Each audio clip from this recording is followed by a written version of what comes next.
For the Russian national team, Euro 2012 was disappointing to say the least. Their plight perhaps symbolic of the career of their captain, Andrei Arshavin. With a mega rise to fame following Euro 2008, Arshavin signed a mega deal with Arsenal, but subsequently mega flopped.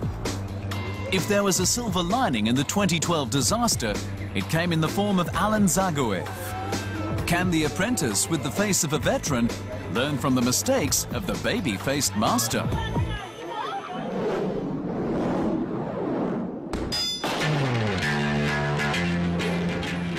Andrei Arshavin was statistically the best midfielder at Euro 2012, but he's celebrated by telling fans their disappointment for the team's poor showing was their problem. It quickly became his problem, as he lost his captaincy and his place on the team. Arshavin later apologized, but could also apologize to the football gods who blessed him with much unfulfilled talent. A self-confessed troublemaker in school, he was enrolled in his hometown club Zenit St. Petersburg as a 7-year-old by his father. It was Alan Zagoev's mother who convinced him to take up the sport in Beslan, a town since made famous for a gruesome terrorist attack that led to the death of 300 schoolchildren. Zagoev has tried hard to help his community heal through many acts of charity. Arshavin's £15 million transfer fee was then Arsenal's most expensive, and it seemed to be money well spent for a man who had left Zenit with 2 Russian Premier League titles, a UEFA Cup and Super Cup.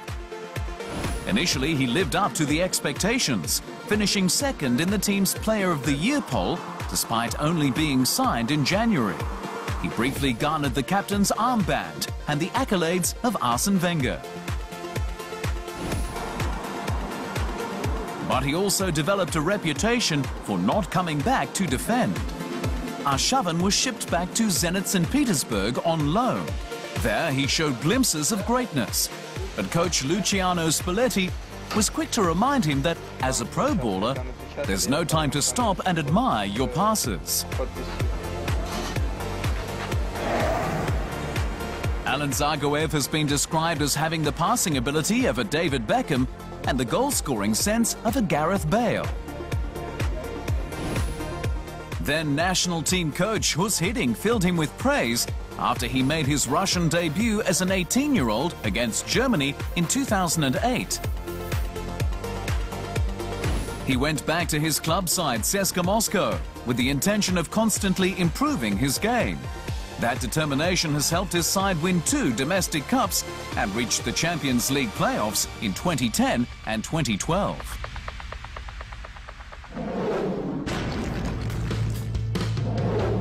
It goes without saying that Russians are an extremely patriotic bunch, and their footballers have been at their best when wearing the Russian red and blue. Arshavin was simply dominant at Euro 2008. Despite being suspended for the tournament's first 2 games, he led Russia to a semi-final berth against eventual winners Spain and was named in UEFA's Euro 2008 squad. Until Euro 2012, he had scored in every major competition in which Russia had participated. Zagoev's time with the national side has been brief, but he was the team's leading scorer at Euro 2012 and is expected to lead the nation heading to Brazil 2014.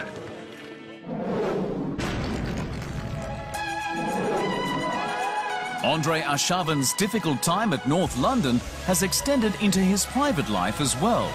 The disgruntled Russian was caught drunk and swearing at bouncers while trying to pick a fight at a club. Married with 2 children, Arshavin could have a second career path to fall back on. He once studied fashion with the intent of becoming a designer. With Spanish football newspaper Marca calling him the new Beckham, Alan Zagoev shows no signs of letting fame and fortune get to his head. Only recently has his father allowed him to buy a sports car after years of taking the bus to training. Even Arshavin himself feels the young apprentice has all the makings of becoming Russia's leader. In fact, he's convinced Alan Zagoev can become one of the world's best. One only wishes Andrei Arshavin would finally deliver on all the promise he's shown glimpses of in a career that could have been extraordinary.